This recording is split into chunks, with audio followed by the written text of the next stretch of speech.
Good evening, sci-fi movie nerds, and welcome to another episode of the Sci-Fi Movie Guy. This is my full spoilers review of Justice League. So if you haven't seen the movie, you should turn this off. Go to my other review of Justice League, which is non-spoilers. But this is going to be spoilers, so you've been warned. Turn this off if you haven't seen the movie or you don't want to get spoiled. So up goes the spoiler alert, and let's talk mother boxes. Holy crap. Now, I really enjoyed this film. I think that it's right on par with Wonder Woman, which I also enjoyed a lot. And at the end of this, I'm going to give you my score. If you've watched my non-spoiler review, you already know my score of the film. I even liked it better watching it the second time because I picked up on a lot more, and we're going to talk about it. So mother boxes. This was a really cool way to bring the Justice League together. I liked the plot point. It was a great thing to make Bruce Wayne have to bring them together to defeat Steppenwolf. Let's get right into Superman Returns. Superman is back, and I like the way they brought him back. A lot of the stuff that they were teasing in the trailers and different things like that, where they showed Superman with his black suit, it never happened in this movie, which I didn't want to see him in a black suit. I love the red and blue. So I was really excited. It was great the way they brought him back. They used one of the mother boxes in the crashed Kryptonian ship the same way that Lex Luthor was communicating with Steppenwolf and brought back Doomsday. They brought Superman back, and the Flash had a really cool part in that where there wasn't enough electricity in the ship. So Flash sent a bolt of electricity into the mother box, and that's what resurrected Superman. And then the Superman that came out wasn't the normal Superman, and he fought with the Justice League, which was pretty cool, showing how powerful he really is.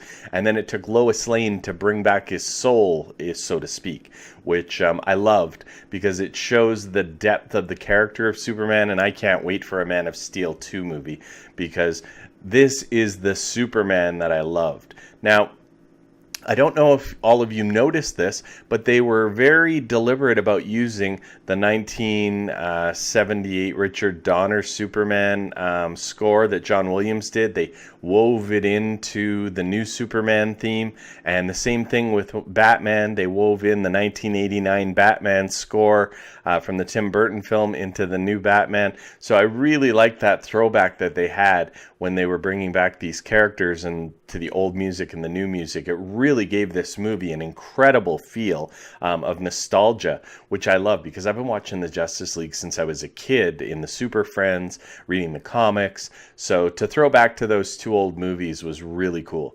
But this Superman was fantastic. This is the Superman that I've been waiting for. Now, I liked Man of Steel. I thought it was a good movie.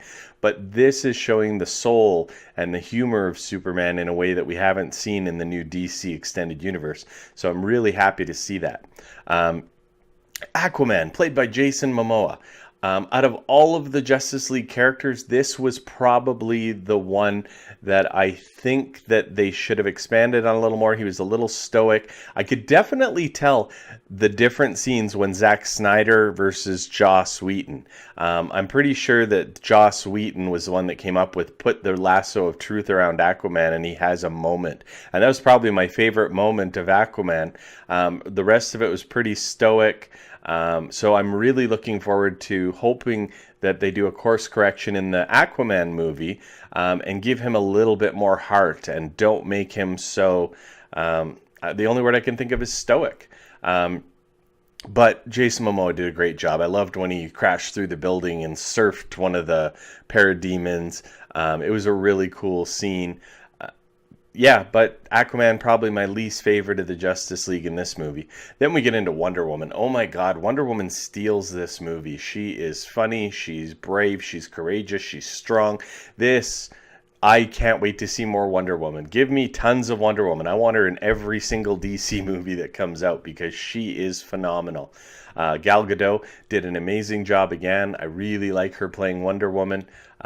Beautiful, strong, takes leadership of the team. She talks about that, how she didn't want to be a leader, she wanted to be a warrior, because they reference back to the Wonder Woman movie, how she lost Steve, and it was very gripping and moving to see her take charge, to get over that. So now we're going to see Wonder Woman back revitalized in the next Wonder Woman movie, possibly the second Justice League movie. So I'm really looking forward to that. There was a lot of great character development in this movie. Flash. Wow, this guy, he is funny. Ezra Miller plays Flash, and he has some great jokes in this movie. His naivety, I don't think I said that right, naivety. Naive. He's very naive in this movie. He's, young, and he does a great job in this movie. They really tie Flash into a lot of... I don't think they would have beat Steppenwolf if it wasn't for Flash. He did so many different things throughout this movie to make the Justice League work.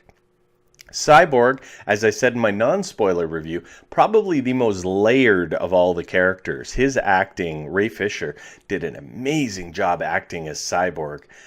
You could see how troubled and disturbed he was, and he didn't understand what was happening to him. And you know what? It makes me want to see a Cyborg movie, because this character has so much more we can flesh out in his character. I don't think they'll give him his own movie, but hopefully they'll make him a part of someone else's movie. Maybe the Flash movie, probably not the Aquaman movie, because I think a lot of that's going to take place on Atlantis. Maybe he'll be in the Batman movie. But I want to see more of Cyborg. Really, really great job by Ray Fisher. And then we get Steppenwolf, the villain, which is probably, I think, the weakest part of this movie.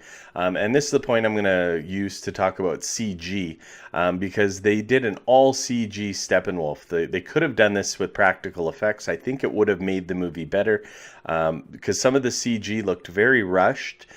You could definitely see that they didn't spend as much money as they probably should have to make Steppenwolf look better.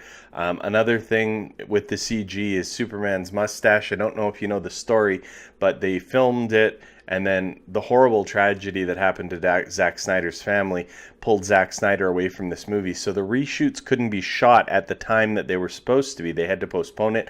They got Joss Whedon in. Then by the time they were able to do the reshoots, Henry Cavill was on another movie where he was required to have a mustache. So they had to CG out some of the mustache in some of the reshoots.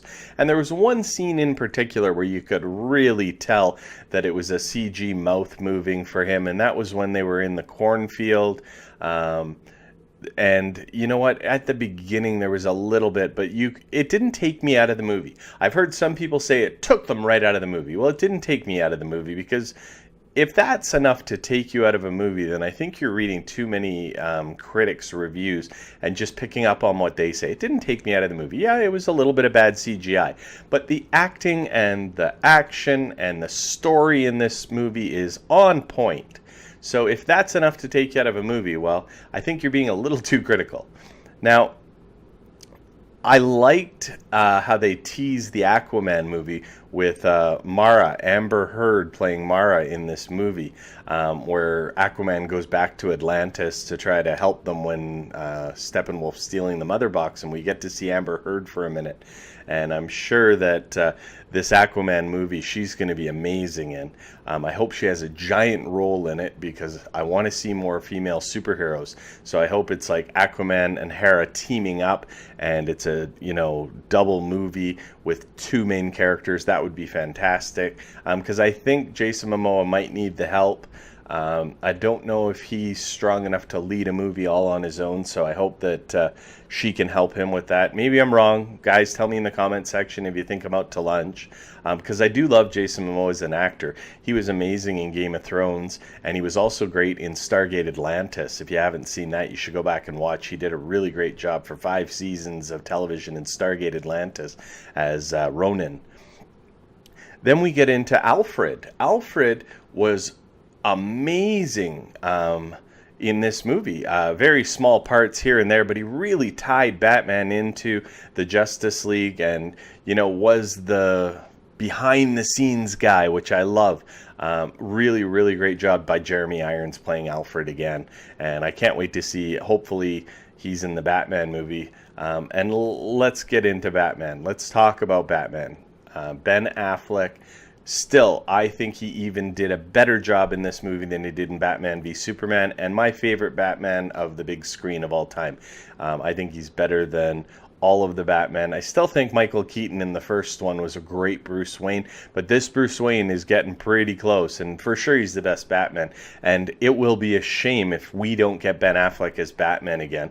And I hope that Jeremy Irons will return as Alfred, even if they have a new character playing Batman. One of my predictions, Batman does not die in this movie, which I thought he would, because I thought that would be a nice way to, let Ben Affleck out and somebody new takes over the suit, but they didn't do that. I'm happy they didn't do that, because that leaves a glimmer of hope that we might get another Ben Affleck Batman movie. Let's talk about Lois Lane. Very small parts in this movie, but very integral to the Superman storyline. Again, showing him as a human, even though he's not human. And Batman alludes to that Superman was more human than he ever was. I love that scene where Batman's talking to Alfred and saying, Superman was more human than I ever was. He found a job. He had a girlfriend. He had a family. He made something. Which brings us to the end of the movie with Batman. You can see him going into the burned down Wayne Manor, and I think they're going to make that the new Hall of Justice, and they talk about the round table for the Justice League. Let's get 6 seats. And then Wonder Woman goes, room for more. So, you know what? That's another teaser that we are getting more Justice League members. And I think Green Lantern's definitely going to make an appearance in the second Justice League movie because of the way they teased him in the beginning of the movie, where they kill one of the Green Lanterns that's fighting in a flashback scene. And then you see the ring take off looking for someone else. It's probably looking for the Green Lantern that we're going to know. And Commissioner Gordon, you know what?